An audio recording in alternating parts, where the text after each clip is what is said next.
आपने मेरे पास भेज दो और मैं सुदामा के सारे दुखों को हर लूंगा।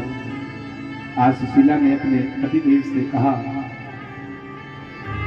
स्वामी मैंने सुना है कि आज एक आपके मित्र हैं कृष्ण, द्वारकाधीश के राजा हैं, आप वहां क्यों नहीं चली जाते? आज कहने लगे, बाबू एक बात बता, तू चाहती क्या है? अरे बोले चले जाओगे, ये गरीबी जो हम सहन कर रहे हैं, लाला रे बोले ये गरीबी जो सहन कर रहे हैं ये दूर हो जाएगी। बोले बाबू जी, औरन को धन चाहिए, ब्राह्मण को धन केवल भिक्षाओं के लिए धन चाहिएगा, मगर ब्राह्मणों के लिए तो केवल धन जो होता है वो भिक्षा होता है। मैं माता जियों से निवेदन करूंगा, कुर्सी वालियों से, कि आप पीछे चले जाएं, क्योंकि देखो वो लोग आ रहे हैं, तो इधर रास्ता रुकेगा तो अच्छा नहीं, आप लोग पीछे जाके बैठ जाएं, क्योंकि और लोग आ रहे हैं तो कोई परेशानी उन्हें भी ना हो, जगह छोड़ दी जाए उनके लिए, वो लोग आगे बैठ जाए कुर्सियों पे आप, क्योंकि कुर्सी वाली माता है, थोड़ा पीछे रहे तो ज्यादा ठीक है। प्रेम से बोल राधे। आज कहने लगे बाबली, मैं धन की चेष्टा से नहीं नहीं नहीं नहीं नहीं मैं धन की चेष्टा से नहीं जाऊंगा। तो आज कहने लगे, तो स्वामी मेरा कहने का तात्पर्य ये नहीं था, आप एक काम करो, मिलने ही चले जा। बोले हाँ, अगर तुम कहोगे तो मैं मिलने अवश्य जा सकता हूँ। और आज वो मिलने के लिए बोले कि मगर एक बात याद रखो, मित्र के घर, गुरु के घर, बेटी के घर, भगवान के घर कभी खाली हाथ नहीं जाना चाहिए। तो संतात के तना संतात उतना कंताली अंता था, ये कंताली चिंता सवारी। प्रेम से बोलो। आज तो उन्होंने कहा, स्वामी घबराइए मत, मैं अभी कुछ व्यवस्था करके लेकर आती हूँ ना आपके लिए। आज 3 घरों से, उन्हें पता है कि मेरे पति कहेंगे मेरे को 3 घरों से एक मुट्ठी चावल ले आई है, जब 3 घरों से चावल लेकर आए तो सुदामा जी को पोटली में बांध करके दे दिया, जाइए लेकर के चले जाइए। आज सुदामा जी को 3 महीने हो गए चलते चलते, आज नंगे पैर हैं, पैरों की विवाहियां फट गई, हाथ में डंडा है और आज जा रही है महाराज। चले और वही झीनी सी धोती है। अब समुद्र आ गया, अब समुद्र को कैसे पार करें? समुद्र के बीच में है द्वारिका। आज महाराज कहने लगे, कृष्ण कैसे आऊं, तेरी जो दूरी है वो बहुत दूर हो चुकी है और मैं इतना सामर्थ्यवान नहीं जो तेरे पास अब आऊं। मैंने तो 3 महीने चलते चलते आया कि चलो तेरे दर्शन होंगे, मगर क्या करूं, अब मुझे उदास होकर के जाना पड़ेगा। तो आज किस प्रकार से सुदामा जी रो रो करके कह रहे हैं कि तुझे मेरी याद आएगी कि नहीं? जय जय।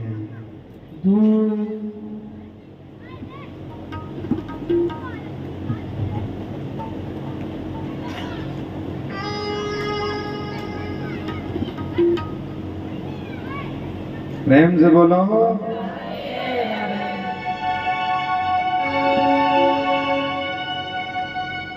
मन में तू बसी बस चाहूं यही, प्रभु नाम तुम्हारा उच्चार करूं, बिठला के तुम्हें मन मंदिर में, मनमोहनी मूर्ति निहारा करूं। जय हो। हे प्रभु अब तो जय जय। मुझको कोई तमन्ना ही नहीं। हे प्रभु अब तो मुझे कोई तमन्ना ही नहीं। कृष्ण। हे प्रभु अब तो मुझे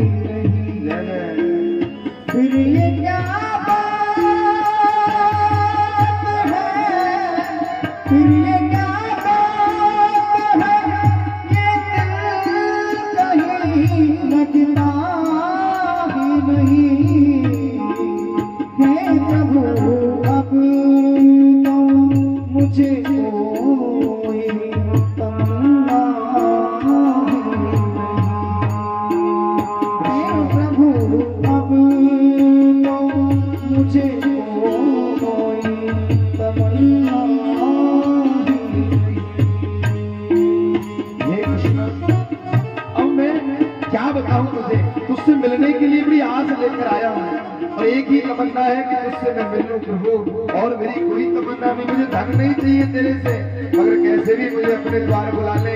मुझे पैसा नहीं चाहिए तुझसे, धन नहीं चाहिए, कुछ नहीं चाहिए, केवल मुझे तू अपने समीप बुला ले श्याम। अब मेरी कोई इच्छा नहीं है। जय जय।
जब मेरे परिवार की दुर्दशा देखते हैं ना लोग कि मेरे बच्चों के लिए खाने के लिए नहीं रहता, और कभी अच्छा मिल जाता है तो अगले दिन यजमान का पता नहीं कि आएगा कि नहीं, मगर फिर भी मगर लोगों को ऐसी उदासी पता चलती है कि मेरे घर कुछ है ही नहीं। तो मगर महाराज उनको क्या पता कि हम, मेरी पत्नी, मेरे बच्चे, हम लोग 3-3 दिन भी भूखे रह जाते हैं, उपवास करते हैं। अभी किसी ने मेरे हृदय का आलम, हृदय की पीड़ा को जाना नहीं।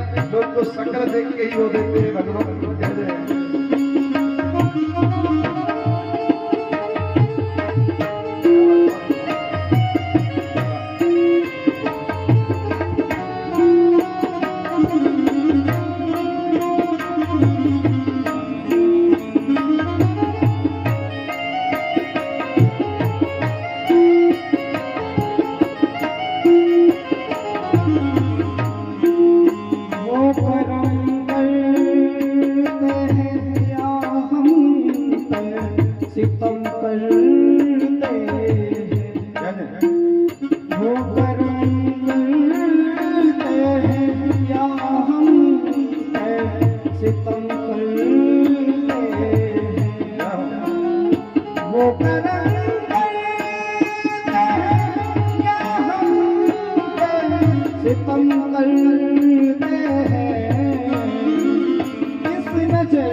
आप सितम कर रहे हो, और मैंने ये भी नहीं देखा कि ये कृपा है। पता नहीं क्या हो रहा है मेरे जीवन के साथ में, इसे मैं कृपा कहूँ कि आपका सितम कहूँ।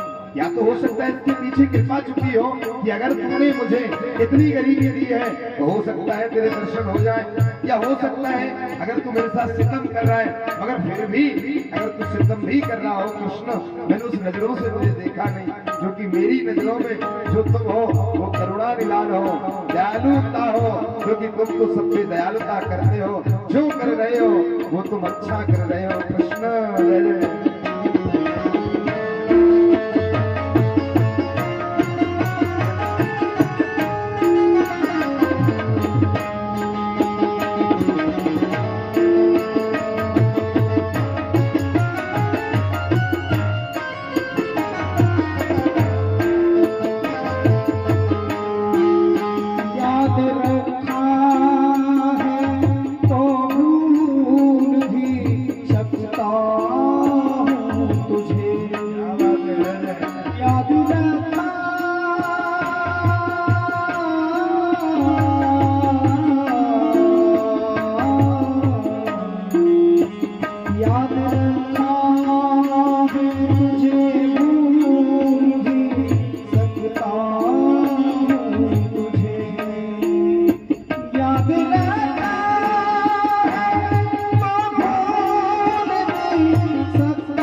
कभी कभी ऐसा होता है कि अपने गांठ का भी कमुंदन लगवा लेता है। कहीं ऐसा ना हो, ऐसे ऐसे जीवन अगर चलता रहा तो एक दौर ऐसा ना आ जाए, क्योंकि देख मेरे भी हृदय का अधिकार है?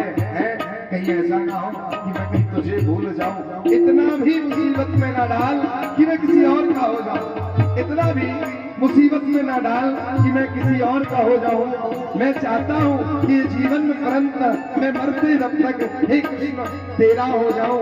लोगों ने बड़े जाल बिछा रखे हैं माया के, लोगों ने बड़े जाल बिछा रखे हैं माया के, मगर मेरा हृदय है कि अंत समय पे भी मैं तेरा हो जाऊं, मैं तेरा हो जाऊं। जय जय।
मगर तेरे साथ साथ जो मेरे दुश्मन है ना, कोई लोग मुझे चोर कहता है, कोई कोई ठगिया कहता है, कोई भिक्षा देता है, दे भी देता है, और कोई देता भी नहीं, कोई देता भी नहीं है, और वो तो बात और सुना देता है, अरे जो ये लुटेरे हैं, काम ऐसा ब्राह्मणों का यही कार्य हो गया है।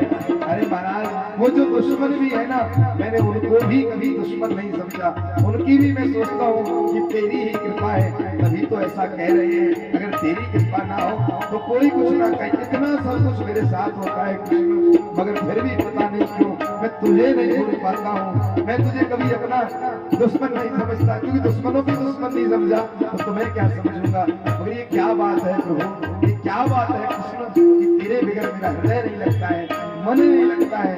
जब तू कृपा कर रहा है तो तू दर्शन दे देना श्याम। अब बहुत हुआ, यूं तो रोने से दिल को सुकून मिलता है, यूं तो रोने से दिल को सुकून मिलता है। क्या बात है, यूं तो रोने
श्री ठाकुर जी महाराज की, लड्डू गोपाल की, श्रीमद्भागवत महापुराण की। आज नाना प्रकार से पीड़ाओं को व्यक्त किया है, तो आज कृष्ण केवट बनकर आए और श्री रामा जी को पार लगाए। द्वारिका में जैसे ही पहुंचे तो महाराज वहां द्वारपाल खड़े हैं, बोले हम कृष्ण के मित्र हैं, आप कृपा करो तो उनसे कह दो कि हम मिलने आए हैं। बोले बाबा हम आपको प्रणाम करते हैं, क्योंकि ब्राह्मणों को तो हमारे स्वामी प्रणाम करते हैं, सम्मान करते हैं, टीवीआरपी वाले दिखाते हैं महाराज, इसलिए हम आज की झांकी बड़ा विशेषतम दिखाते हैं। क्योंकि सुदामा को धक्का मार रहे हैं, हरे राम राम राम, पापी हो जाओगे, देखने वाला भी और करने वाला भी। अच्छा आप बताइए, आपके घर का नौकर आपके मित्र को कभी धक्का मार के बाहर निकाल सकता है क्या? निकाल सकता है? नहीं। क्या सुदामा को कृष्ण के सेवक धक्का मार सकते हैं? कैसे कैसे लोग दिखाते हैं। और इतना ही नहीं महाराज, सुदामा को कमंडल लेके लोग पब्लिक में घुमा देते हैं। अरे ये भिक्षा थोड़ी है, तो भीग हो गई, भिक्षा तो स्वयं आकर आप दो। उन्होंने कहा आप दे दो, कमंडल में डाल दो। लोग ऐसा ऐसा करते हैं, अरे राम राम राम, क्योंकि टीवियों पे देख लिए ना तो वही करते हैं। मगर ऐसा कहीं नहीं लिखा कि सुदामा को धक्का मारा है। उन्होंने कहा कि आप एक काम करिए, जाकर के कहिए। बोले प्रभु मैं अवश्य कहता हूँ, अगर वो शयन कक्ष में नहीं गए होंगे तो मैं आपका जो फरियाद है तुरंत पहुंचाता हूँ। आज भगवान श्री कृष्ण शयन कक्ष के लिए जा रहे थे, इतने में पहुंच गए और प्रणाम किया। बोले प्रभु प्रणाम। बोले क्या बात है सेवक को? बोले प्रभु बात क्या है कि दीनहीन ब्राह्मण आया है। शीश पगा न जगा तन पे, जान गया ही बसो की गा। धोती फटी सिलटी दुमटी, पाए उपायन की नहीं सा। द्वार खड़ो तुझ दुर्बले, रहो जग सो बस धाय फिरा। है पूछत दीन दयाल को धार, बतावत आप नाम सुधार। हे प्रभु, उसके तन पर एक झीनी सी धोती है और वो फटी हुई है, और हाथ में कमंडल है, पैरों की विवाहियां फट रही हैं, मस्तक पे चंदन लगाए, गले में मालाएं, हाथ में भी माला ले रखी है, और आपको वो अपना मित्र बताता है और उसका नाम सुदामा है। कृष्ण आज सुनते ही दौड़े, सुनते ही दौड़े चले आए मोहन, लगाया गले से सुदामा को मोहन हो। लगाया गले से सुदामा को मोहन। सुनते ही दौड़े चले आए मोहन, लगाया गले से सुदामा को मोहन हो। सुनते ही दौड़े चले आए मोहन, लगाया गले से सुदामा को मोहन हो। लगाया गले से सुदामा को मोहन। न घबराओ प्यारे जरा तुम सुदामा, न घबराओ प्यारे जरा तुम सुदामा। उसी का समय तेरे करीब आ गया है, उसी का समय तेरे करीब आ गया है।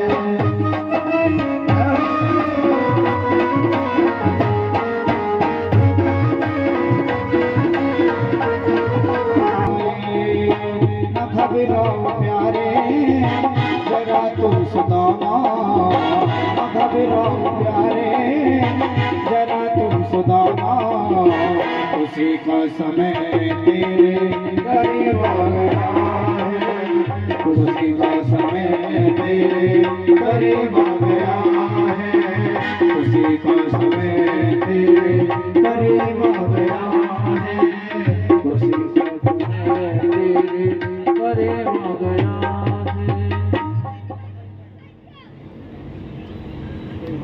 प्रेम से बोलो राधे। आज जय हो। भगवान ठाकुर जी बना के रखे तुम्हें ऐसा सुंदर भाव, आप हैं बाल गोपालन को कृपा करे कि नहीं। तो आज श्री ठाकुर जी महाराज दौड़ करके आए, पहली डोरी को पार किया, दूसरी डोरी को पार किया, इसी प्रकार से 7 डोरियों को पार किया है कृष्ण ने। पत्नी सारी, महारानी रानी सारी परेशान हो गई। परेशान होते हुए भी महाराज फिर पुत्र पौत्रादि नाती पोते मां मंत्री संतरी सभी भागे। ऐसा कौन हो गया, द्वारका पे चढ़ाई कर दी क्या किसी ने? तो बाढ़ जाकर के देखा, एक ब्राह्मण को गले लगा करके रो रहे हैं कृष्ण। राधे राधे, जय श्री कृष्ण। आज रो रहे, कौन आ गया ऐसा? सुदामा भी रो रहे, कृष्ण भी रो रहे, मगर सुदामा ने देखा कन्हैया तो और तेज रो रहे। बोले भैया तू चुप हो जा, कोई बात नहीं, क्या हो रहा है, चुप हो जा। कृष्ण अब ज्यादा ना लिपट चिपक। बोले क्यों? बोले देखना मेरी दशा तो देख, तू अपनी दशा दे। तेरे पास में एक कंठी की माला भी जो हीरों की है, वो ना जाने कितने कोसों तक चमक रही है, और एक मेरी धोती तो दे जिसमें ना जाने कब की वर्षों की धूल लगी। आज से लिपटने के बाद इस धोती को कोई नहीं जानेगा, सब कृष्ण की जो चमक है उसमें मुझे आज मैं खो गया। कृष्ण बड़ी कृपा की तूने। कन्हैया देखो तू छोड़ दे, तेरे मंत्री राजमंत्री राजा सब देख रहे हैं, हमें धन नहीं चाहिए, धन से हमें कोई प्रेम नहीं। बोले मैंने कब कहा आप अंदर चलो ना। बोले नहीं, देखो ना, आज अगर सब लोग देख रहे राजा राजा ये देख तो समझेंगे, अब भैया मुझे बताना भी मत, मैं तेरा मित्र हूँ। लोग सोचेंगे कैसा मित्र है तेरा, कैसी मित्रता है। ना तो मैं किसी घोड़े से आया भैया, ना मैं किसी हाथी से आया हूं, मैं तो ऐसे ही जैसे तूने बुलाया चला आया। मगर हे कृष्ण, आपसे निवेदन है तुम जाओ, हम नहीं जाएंगे, क्योंकि हम नहीं चाहते कि लोग तुम्हें ये कहे कि कैसा मित्र है तेरा, तुम चले जाओ। आज कृष्ण ने कहा सुदामा, अगर तुम आज अंदर नहीं चले तो ये जान लीजिएगा कि हम अब द्वारिका में पैर प्रवेश ही नहीं करेंगे, तुमको अंदर चलना पड़ेगा। आज सुदामा जी बोल कहने लगे, बड़ा जिद्दी है तू है, जब देखे तभी जिद पे आ जावे है, चल नहीं मान रहे हो तो चल। आज अंदर गए, सुदामा जी को बिठाया, सोने के सिंहासन पे बिठाया। परीक्षित, ये कोई दलित ब्राह्मण का सम्मान नहीं है, ये उस ब्राह्मण का सम्मान है जिसने अपनी इंद्रियों को जीता और कृष्ण भक्ति को कभी छोड़ा नहीं। ये उसका सम्मान हो रहा है, लोग पुष्प वर्षा कर रहे हैं। सुदामा को लोग जो दलित कहते हैं वो पापिक होते हैं, दोष लगता है, क्योंकि सुदामा कभी भिखारी नहीं था, सुदामा गरीब था, मगर दलिद्र नहीं था। दलिद्र वो होता है जिसमें बहुत कुछ हो फिर भी उसका पेट नहीं भरे, वो दलिद्र है। और लाओ, हाँ वही दलिद्र है, प्रेम से बोलो। सुदामा जी, क्योंकि ब्राह्मण जब आता है ना तो सब प्रथम चरण सेवा की जाती है, क्योंकि भगवान की जो ब्राह्मण का जो अति प्रिय है वो चरण है, और चरणों को हृदय में बसा के रखते हैं। आज चरणों को रुलाने के लिए कहा कि रुक्मणी जाओ, रात और लोटा लेकर आओ, जल लाओ। जैसे जल लाई और हाथों से आज उनके पैरों को जैसे पकड़ा, लाला रे ज्यादा नंदकार बंती से बनता करो बनता लाता, हाँ जैसा कमरे नंदकार दकन तो ही बनता। प्रेम से बोलो राधे।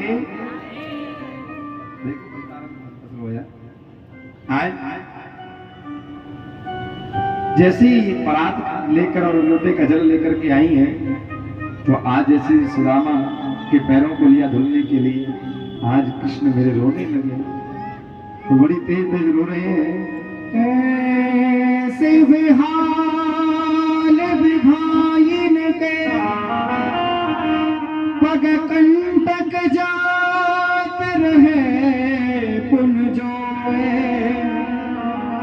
हाय महा दुख पायो सखा तुम आए ते नकते दिन खो, देख सुदामा की दीन दशा करुणा करके करुणा निधि रोए, ये पानी परात को हाथ छुओ नहीं, है नैनन के जल से पग धो।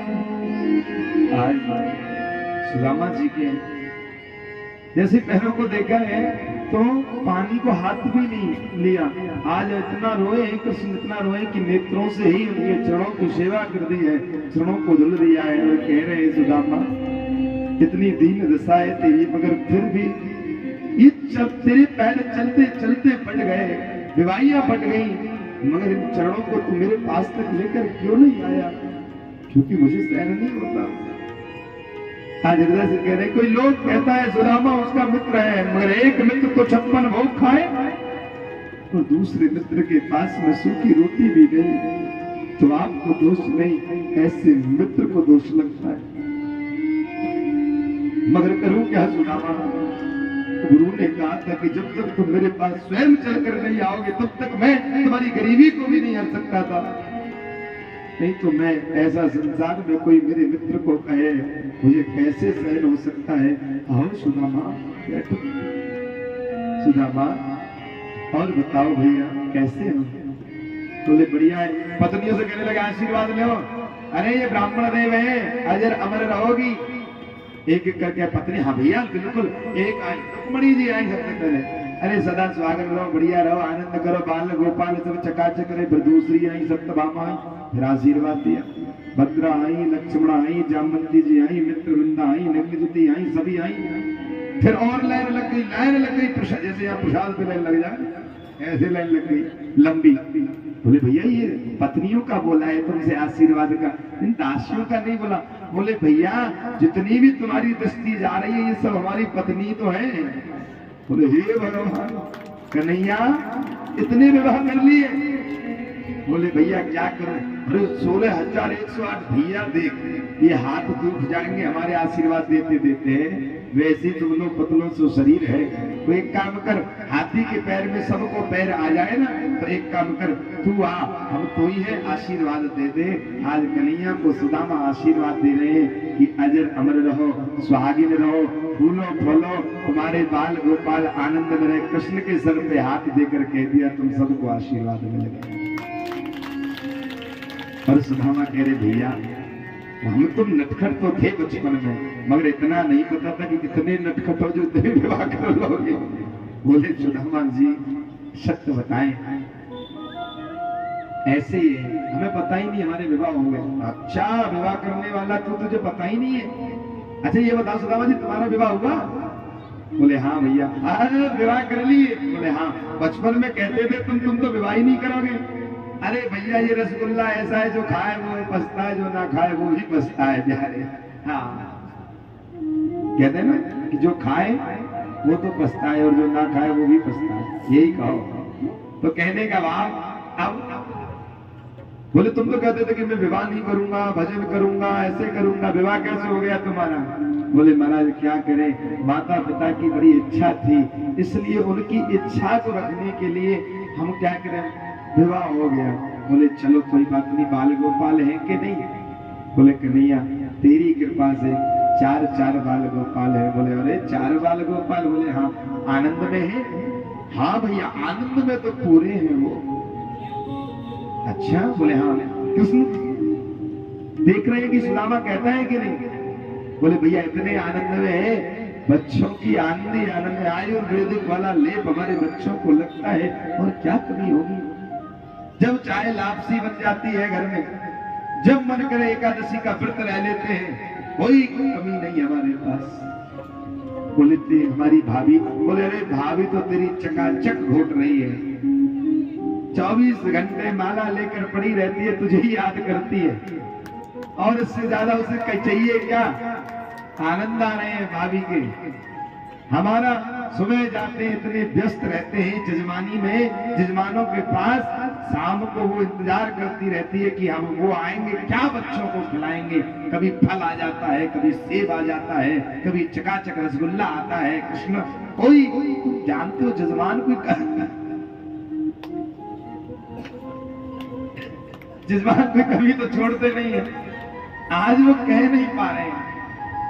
कृष्ण ने कहा देखो ना सुदामा को, ये नहीं कहेगा अपने मुख से कि मेरे घर में कमी है। ऐसे ही तो कृष्ण के मित्र हुआ करते हैं, और उन्हीं का नाम सुदामा हुआ करता है। प्यारे प्रेम से बोलो। आज कहने लगे भैया मेरी भाभी ने कुछ भेजा नहीं। बोले भैया भाभी ने? ओ सुन सुन एक बात बता कृष्ण, तुझे वो बात याद है बचपन की, जब हम माखन चुराते थे तो तू क्या करता था? माखन की में अगर चींटी गिर जाती तो चींटी को कहता था, उसे उंगली से निकाल देता था। हम कहते अरे भैया चींटी गिर गई, कृष्ण तू इसे खाएगा? बोले क्या हुआ, चींटी में कोई दोष थोड़ी होता है, चींटी में कोई हड्डी है, माखन में तो कोई दोष नहीं, खा लेता था उस माखन को, तू है भूल गया? बोले भैया मुझे सब याद है, मैं कुछ नहीं भूला, ना चोरी भूला, ना माखन खाना भूला, मगर ये बताओ मेरी भाभी ने भेजा क्या है?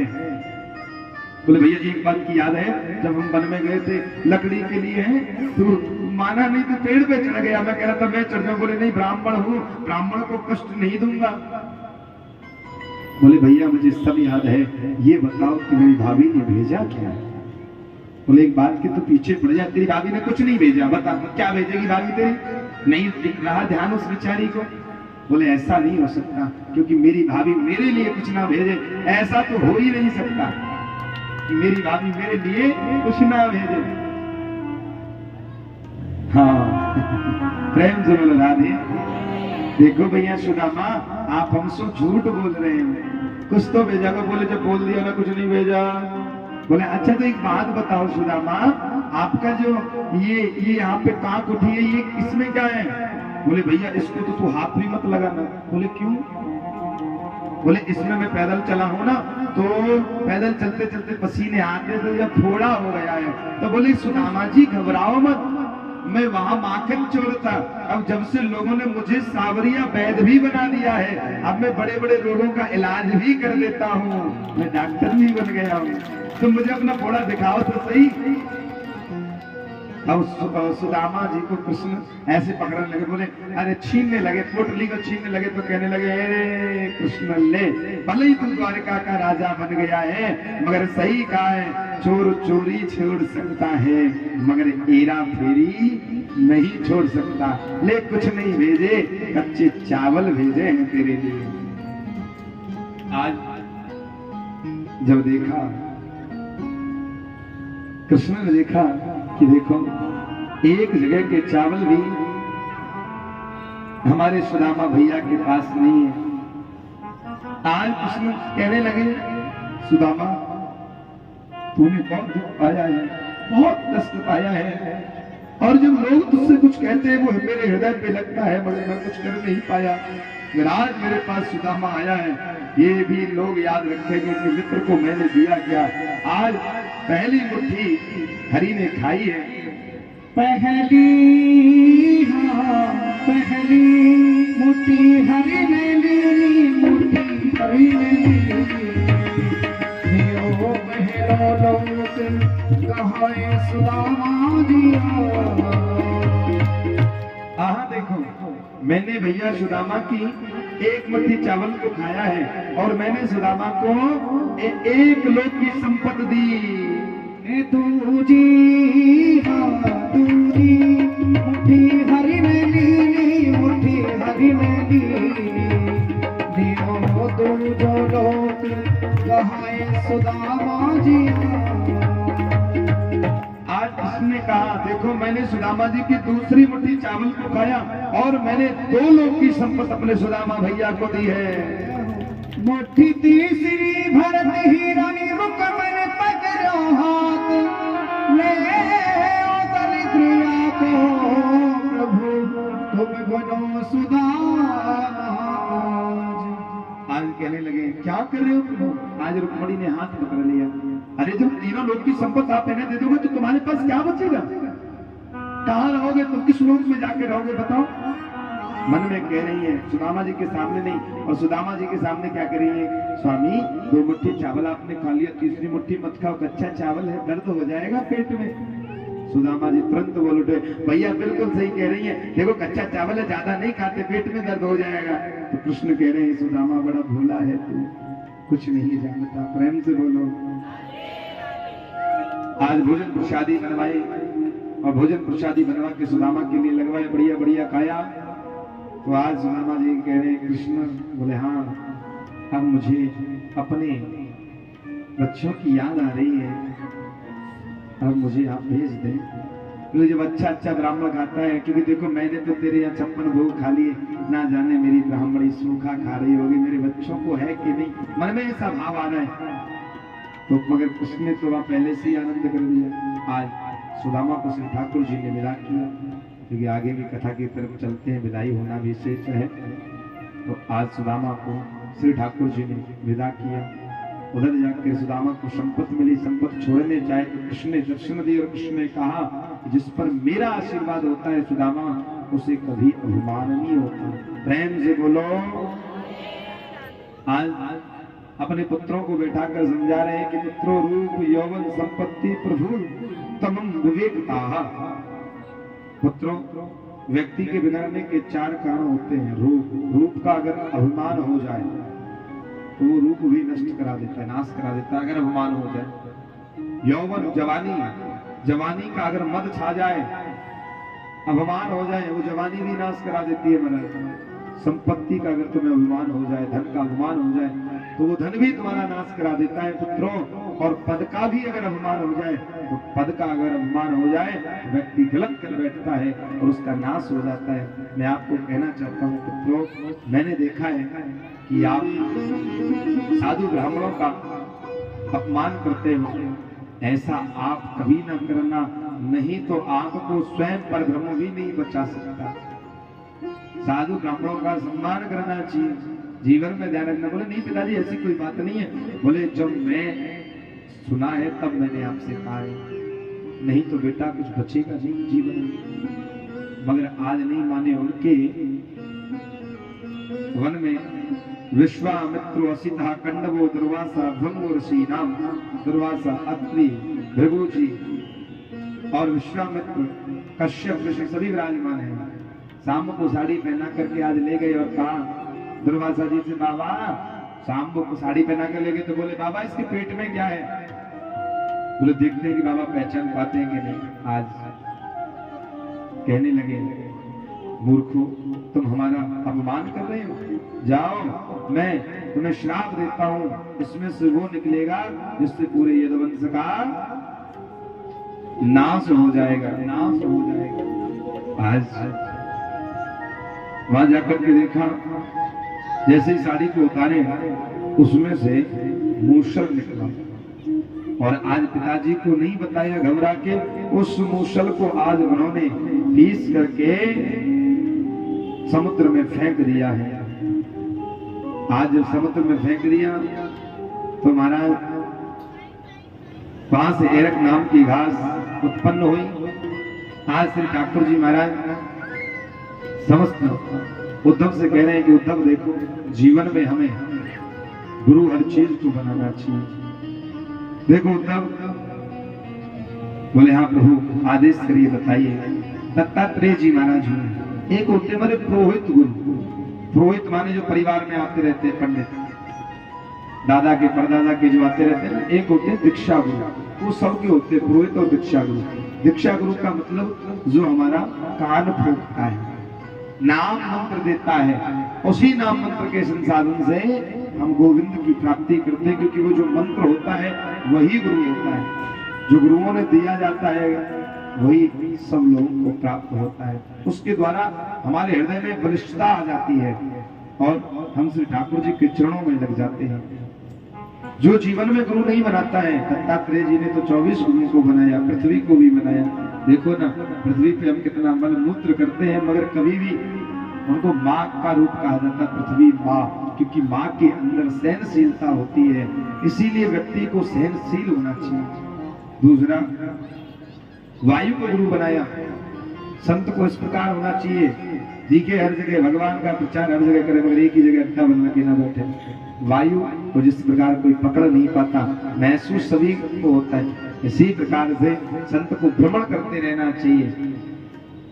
मैंने आकाश को गुरु बनाया, मछली को गुरु बनाया, कबूतर को गुरु बनाया। कबूतर को गुरु बना के सीखा कि शिकारी दाना डालता है और उस दाने के चक्कर में कबूतर आके फंस जाता है और शिकारी उसका शिकार कर देता है। तो ये माया जाल है, यहाँ पर कोई ना कोई दाना डालता ही रहता है। जब दाने में लोभ में फंसते रहोगे तो कहीं ना कहीं शिकारी तुम्हें राधे राधे करता रहे। प्रेम से बोलो। इसी प्रकार 24 गुरुओं को बनाया और कहा कि जो गुरु नहीं बनाते उनके जीवन में क्या होता है महाराज, उनके जीवन में आप याद रखिएगा, जो गुरु नहीं बनाते हैं, बाबा तो जो भजन करते हैं गुरु नहीं बनाया, गुरु बना लीजिए। जैसा हो, जो आपका मन का भाव बने, जिससे बने आप गुरु बना लीजिए। क्योंकि भजन का प्रताप आपको 10 गुना मिलने लगता है। और जो गुरु नहीं बनाते महाराज, उनके साथ ऐसा होता है, यदि न तो शास्त्रम नाना कलेच में गुरु, क्योंकि गुरु बिन भजन, गुरु जो है उसके बगैर कोई तर नहीं सकता। गुरु बिन नित तरे न कोई, जो समान शंकर सम होई। शंकर जी को भी मंत्र लेना बोले तो कहने का भाव, शंकर जी भी नहीं कर सकते बगैर गुरु के। तो कहने का भाव, फिर बाबा तुलसीदास जी लिखते, भाव कवावन काल से हो, नाम जपत मंगल दिस रसे हो। भाव से ले भगवान का नाम तो मंगलकारी है, तो फिर गुरु बनाने की आवश्यकता क्यों? गुरु से कंठी लेने की आवश्यकता क्यों? भाई हम बाजार में जाए कंठी खरीद के अपने गले में भी डाल सकते हैं, पर ये गुरु से ही क्यों ली जाती है? ये नाम गुरु से ही क्यों लिया जाता है?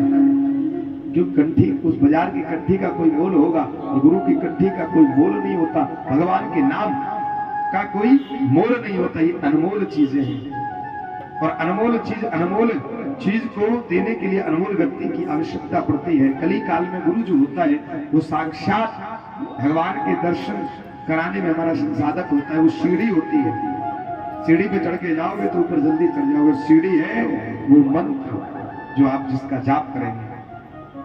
फिर भाव को आओ अनक आल से हो, नाम जपत मंगल से हो। प्रिय कहा है कि भाव से लो, भाव से लो, कैसे भी लो, भगवान का नाम मंगलकारी है। हाँ है, मगर वो कैसा है? जैसे आपने देखा होगा, जिस जो कंठी नहीं लेते भगवान का नाम तो उन्हें मंगलकारी करता ही है, मगर वो पशु योनि में आपको उसका फल मिलता है। जैसे आपने देखा होगा सेठ जी का कुत्ता बिस्कुट चबा रहा है? एक मैंने ये भजन सुना था, और गरीब का बच्चा रोटी के लिए तरस रहा है। आपने देखे होंगे बड़े बड़े घरों में और कुत्तों की व्यवस्था होती है, उन पशुओं की एसी लग रही है, कूलर लग रही है। महाराज जी ये घी से रोटी खाता है, ब्रेड ही खाता है यार, मक्खन वाला फुल क्रीम वाला ही पीता है। 100 पूरे मनुष्य वाले हैं, सोचिए, कमरा भी है, बिस्तर भी है, दूध पीता है, बढ़िया घी मक्खन वाले ब्रेड वाला खा रहा है? गाड़ी में एसी में घूमने जा रहे हैं, अरे कोई परेशानी हो जाए तुरंत डॉक्टर घर ही आ जाता है। अरे क्या हो गया हमारे बाबू को? ये भजन का प्रताप है। पशु योनि में मिला, मगर आपने गुरु नहीं बताया, इसलिए आपको पशु योनि में मिला। इसलिए जीवन में याद रखिए, आपको गुरु अवश्य बनाना चाहिए, जरूर बनाना चाहिए, क्योंकि जो भजन करते हैं, कथा श्रवण करते हैं, उसका पूर्णतः फल बगैर गुरु के नहीं मिलता। क्योंकि गुरु जो है वो कली काल में संसाधक मात्र है, और गुरु ऐसा होना चाहिए, भगवान से नहीं मिल पाते, मगर गुरु से अगर हम बात करना चाहें, अपनी परेशानी कहनी चाहें, तो गुरु हमसे बात कर पाए। गुरु कभी भी गाड़ी, बंगला, कोठी, आश्रम गुरु नहीं होते, गुरु मंत्र होता है। और वो गुरु होना चाहिए जो हमारे परेशानी में हमें एक बार राधे राधे तो बोल दे। ऐसा नहीं कि नंबर ही नहीं आए, प्रेम से बोलो। ऐसा गुरु होना चाहिए कि कम से कम हमारा, हम नहीं तो उनके दर्शन जाके 10-20 मिनट बैठ के बातें कर सके। एक ना जाना हो तो भौम से बात, गुरुदेव ऐसे ऐसे, क्योंकि गुरुदेव जो सबको कष्ट मात्र, कोई भी कष्ट उनसे कहिए, कृष्ण प्राप्ति करनी है, वो मन नहीं लग रहा है, तो गुरु कृपा अवश्य करेंगे। और गुरु कृपा जो होती है वो उनकी कृपा नहीं होती, उन पे भी गुरुओं की कृपा होती है, उनके और गुरुओं की कृपा होती है। जो वो मंत्र होता है वो नारायण से ही प्राप्त होता है, जो तुम्हें मिल जाता है और तुम स्वयं फिर नारायण को प्राप्त कर लेते हैं। प्रेम से बोलो। आज भगवान श्री कृष्ण यज्ञ करा के आए प्रवास क्षेत्र में। आज यदुवंशी आ गए लड़ते लड़ते हुए, और कहते हैं आनंद अस्त्र, पशुपात अस्त्र सब आपस में चलाने लगे, क्योंकि मदरा पान कर लिए। एक दूसरे की बुद्धि भ्रमित हो गई, सारे अस्त्र समाप्त हो गए, मगर जो लोहे का मूसल है यदुवंशियों ने पीस कर जो समुद्र में फेंका, उसके चूर्ण के किनारे एक एर का नाम की घास उग गई। उसी घास को उखाड़ के लड़ने लगे। वो घास आज तलवार का काम कर रही है। एक दूसरे कट कट के मरने लगे। आज 99 लाख से भी ज्यादा संख्या थी यदुवंशियों की। लड़ते लड़ते सब समाप्त हो गए। 4-5 ही बच्चे होंगे हमारे। आज कृष्ण अपने पार्थी से कह रहे हैं, पार्थी कि तुम जाओ, जो भी 4-5 यदुवंशी बच्चे उन्हें ले आओ, क्योंकि मेरे जाने के बाद ये द्वारिका समुद्र में चली जाएगी।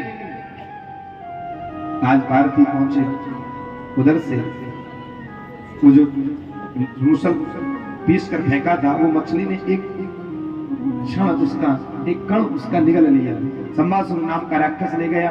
उसने जैसे मछली को फाड़ा तो वो लोहे जैसे निकला, तो वहां शिकारी बेटा बोला, अरे बेलिया बेटा, तो बोले ये तो इससे तो तीर बड़ा अच्छा बनेगा, ऐसे आप हमें दे दीजिए। उस लोहे के नुकीला था, बड़ा तेज था, उसे ले गया। और आज वो भेड़िया शिकार के लिए घूम रहा है। उसने ठाकुर जी महाराज वन में बैठे हुए हैं, पैर के ऊपर पैर करके आज उनके चरण पादुका में जो मणि है वो चमक रही है।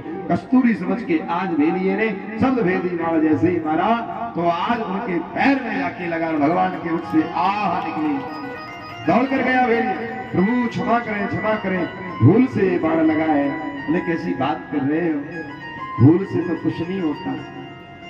मैं मेरी बगैर मर्जी के जब पत्ता नहीं हिल सकता तो तुम मुझे बाण क्या मारोगे? हाँ मगर एक बात है, पूर्व जन्म में भेलिया तुम बाली थे और मैं राम था। मैंने भी तुम्हें छुपकर बाण मारा था। तुमने कहा था बिन कारण नाथ बाण मोहे मारा, मैं बैरी सुग्रीव प्यारा। और वो बात यथार्थ सत्य थी। आज तुम्हारा मुझ पे ये बदला था, आज मैंने वो बदला चुका दिया है। जैसे मैंने चुप के बाण मारा, मुझे तूने भी मारा, क्योंकि मुझे जो मनुष्य जैसा देता है मैं समय जरूर लगाता हूँ मगर उसे वापस ब्याज सहित देता हूँ, चाहे उसमें मैं ही क्यों ना खड़ा रहूं। प्रेम से बोलो, तुम जाओ। सभी देवी देवता देख रहे हैं कि भगवान कहाँ जा रहे हैं। आज सूत जी महाराज स्वर्गाधिक ऋषियों से कह रहे हैं, ऋषियों सुनो, आपने द्वितीय दिवस कथा में प्रश्न किया था कि धर्म स्थापना संभवामि युगे युगे। भगवान जब धर्म की स्थापना करने के लिए आते हैं तो कहाँ जाते हैं? धर्म के शरणम गता, धर्म किसकी शरण में जाता है? ध्यान से सुनेंगे आप स्वर्गाधिक ऋषियों। सूत जी महाराज परीक्षित को स्मरण करा रहे हैं कि आज भगवान के जोत से प्रबंधन जोत उत्पन्न हुई और आज एक जोत गोलोक धाम में गई है और दूसरी जोत से सूक्ष्म जोत से आज भगवान कली काल में श्रीमद् भागवत कथा में समाहित हो गए हैं। हरि लाल की। ये भागवत कोई पोथी पत्रा नहीं से कल्प वृक्ष इसीलिए कहा जाता है, इसमें आज भी कृष्ण विराजमान है और इसमें जो भी मांगो अवश्य आपको मिलेगा। आज तक तो ऐसा हुआ नहीं कि कल्प वृक्ष के पास जाकर जो कामना करो वो मिले नहीं। और कली काल में इसे मोक्ष का संसाधन क्यों कहा जाता है कि 4 वेद, 6 शास्त्र, 18 पुराणों का सार इसमें थोड़ा हर किसी का मंत्र है, इसलिए इसे वेदों का सार, वेदों का फल कहा जाता है। जैसे वृक्ष का पूरा सार होता है फल, इसी प्रकार से ये वेदों का सार है। इसे जो कोई हृदय से सुन ले, जो मांगे वो अवश्य पूरा होता है और उसे मोक्ष मिल जाता है। बोलो बाकी हरि लाल की। परीक्षित, तुम्हें सर्प आएगा काट लेगा तो मर जाओगे। बोले अरे स्वामी, मुझे सर्प क्या काटेगा, मैं तो आत्मा ना कभी मरती है ना कभी जन्म लेती है, तो अजर और अमर है, मुझे कौन मार पाएगा। बोले तुम्हें ज्ञान हो गया है। और आज तक्षक नाम का सर्प आया, एक ब्राह्मण चाहे तो उसे लौटा सकते थे, मगर तक्षक नाम के सर्प ने आज उन्हें बहुत सारा धन देकर ब्राह्मण को विदा किया। तक्षक सर्प आया, परीक्षित को काटा, मगर परीक्षित को सह शरीर आज विमान में वैकुंठ धाम को जा चुके हैं। बोलो श्री ठाकुर जी महाराज की। आज परीक्षित को वैकुंठ धाम प्राप्त हुआ है। आज उनके पुत्र जगन्मेजय ने यज्ञ किया कि मैं सर्पों को नष्ट कर दूंगा। तो आज ऋषियों ने समझाया, बेटा क्या कर रहे हो, ये तो होनहार, ये प्रबल होती है, जैसा होता है वही होना होता है, इनमें सर्पों का कोई दोष नहीं। आज सर्प निष्ठि यज्ञ राम दिया। प्रेम से बोलो राधे। आइएगा, कथा का ब्राह्मण मंत्र सभी लोग गुनगुनाएंगे, सभी लोग गाएंगे। नाम संकीर्तनम यस्य सर्व पाप प्रणाशनम प्रणामो दुख संनस्तम नमामि हरि परम नाम संकीर्तनम यस्य सर्व पाप प्रणाशनम प्रणामो दुख संनस्तम नमामि हरि परम नाम संकीर्तनम यस्य सर्व पाप प्रणाशनम प्रणामो दुख संनस्तम नमामि हरि परम। बोलो बाल कृष्ण लाल की, बाल कृष्ण लाल की, श्री ठाकुर जी महाराज की। आपने सप्तम दिवसीय कथा श्रवण की। पहले दिवस माध्यम और दूसरी दिवस राजा परीक्षित को श्राप, तृतीय दिवस वामन भगवान, चतुर्थ दिवस भगवान श्री कृष्ण का जन्म, पंचम दिवस बाल लीलाएं, छठे दिवस गोपियों का भय और सप्तम दिवस आपने श्रवण किया। कली काल में यह आपका मोक्ष रूपी एक श्री ठाकुर जी प्राप्त करने का संसाधन श्रीमद् भागवत कथा है। बोलो श्रीमद् भागवत महापुराण की जय। अब सुनिए भक्तों, आपसे करवद्ध निवेदन है हाथ जोड़ करके कि देखिए संतन हो जाता है तो बंतन कर दे, क्योंकि हम बंतन नस्ल वाले खंताम पहनते आएंगे या बंतन कर दे जनते जाए। प्रेम से बोलो जय श्री कृष्ण, राधे राधे।